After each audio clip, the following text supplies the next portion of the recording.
फेरि पनि सबैलाई जय मसीह। आजको वचन म भन्न जाँदैछु। भजन सङ्ग्रह 23:3 मा यसरी लेखिएको छ, उहाँले मेरो प्राणलाई पुनः जीवित पार्नुहुन्छ।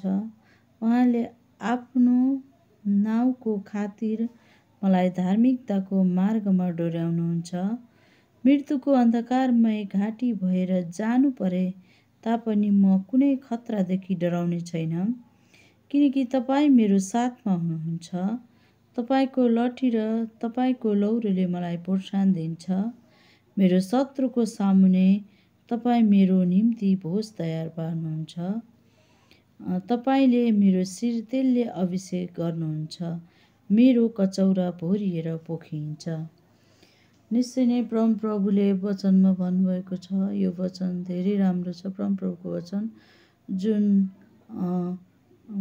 मेरो प्राणलाई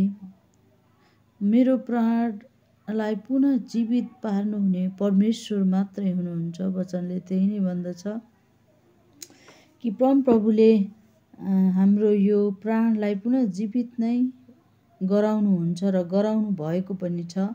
जसरी दाउदले भन्दछन्, त्यसरी दाउदको जीवनमा भयो, त्यसरी परमप्रभुले हाम्रो जीवनमा पनि गर्नुहुन्छ र मलाई धार्मिकताको मार्गमा डोर्याउनुहुन्छ। प्रभुले आफ्नो धार्मिकताको लागि प्रभुले हामीलाई डोर्याउनुहुन्छ र हामीलाई सहायता गर्नुहुन्छ। र मृत्युको अन्धकारमय घाटी भएर जानु परे तापनि, जस्तो अन्धकार भएर जस्तो सुकै परिस्थिति, घोर अन्धकार भए पनि प्रभु हाम्रो साथमा हुनुहुन्छ र वचनले त्यही नै भन्दछ।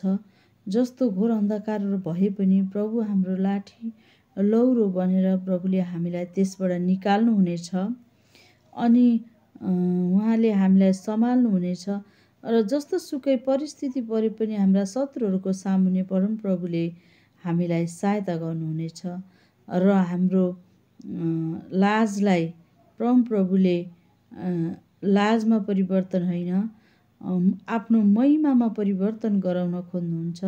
तर हामी जब सबै कुराबाट थकित हुन्छौँ, तब हामी मान्छेका कुरा र मान्छेका कुरापट्टि लाग्छौँ। तर वचनले त भन्दछ कि परमप्रभुले नै हामीलाई निकाल्नुहुनेछ र परमप्रभुले नै शत्रुबाट बचाउनुहुनेछ र परमप्रभुले अन्धकारबाट निकाल्नुहुनेछ र परमप्रभुले नै हाम्रो रक्षा गर्नुहुनेछ। वचनले भने जस्तै उहाँले हाम्रा शिरलाई तेलले अभिषेक गर्नुहुन्छ, हाम्रो कचौरा भरिएर पोखिन्छ।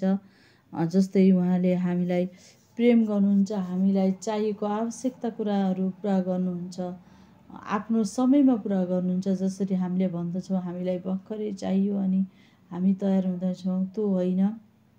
वचनले भन्दछ कि हरेक कुरालाई परमप्रभुले नै सम्हाल्नुहुनेछ र परमप्रभुले नै त्यसबाट निकाल्नुहुनेछ। परमप्रभुले वचनमा भन्नुभएको छ, मृत्युको अन्धकार घाटी भएर जानु परे तापनि म डराउने छैन, किनकि परमप्रभु मेरो साथमा हुनुहुनेछ। प्रभुले जस्तो सुकै परिस्थिति आए पनि प्रभुले भन्नुहुन्छ, म तेरो साथमा छु, म तँलाई सम्हाल्नेछु भनेर यही वचनले भन्दछ। र यो वचनले त्यही भन्दछ, जसले हामी निराश हताश भए पनि जब यो वचनलाई हामी पढ्दछौँ र वचनलाई मनन गर्दछौँ अनि बल्ल हाम्रो मनले सोद्धछ, साँच्चै नै हाम्रो लागि एक त हुनुहुन्छ, एकजना त हुनुहुन्छ जो परमप्रभु हुनुहुन्छ, जसले हामीलाई प्रेम वास्ता र फिक्री माया गर्नुहुन्छ।